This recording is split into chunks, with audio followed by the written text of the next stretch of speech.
In today's video, I'm going to teach you how to turn a Notion page into a reusable template. We're going to walk through this using a database example called Music Tutorial. But the same process works for any database and any page you want to reuse over and over. First, open Notion and go to the database where your page lives. This might be a table, a board, a list, or any other database view. The important thing is that you're inside the database that contains the page you want to turn into a template. Next, find and click on the entry called Music Tutorial in your database. This is the page we'll be working with. If you're following along with your own workspace, just choose the page that you want to convert into a template. Click on that database entry again to fully open it in its own window or full page view. You want to make sure you're not just looking at it in the side peek. You should be inside the full Notion page so you can access all the options at the top. Once the page is open, look toward the top right corner of the screen for the Share button. Go ahead and click Share.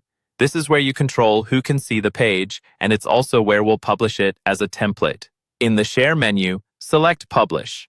This turns your Notion page into a public page that can be opened by a link. When you enable Publish, you may see a confirmation or a toggle you need to turn on. Click Publish again if you're asked to confirm that you really want this page to go live. After the page is published, you'll see additional options. One of the most important ones is Allow Duplicate as Template. Make sure this option is turned on. This is what lets other people, or even you in another workspace, click Duplicate and instantly create their own copy of this page. At this point, your page is now a reusable template. Anyone with the link can open it, hit Duplicate, and add it to their own Notion workspace. For your own personal use, you can also keep an unpublished version inside your workspace, duplicate it whenever you need it, and rename that copy for each new project.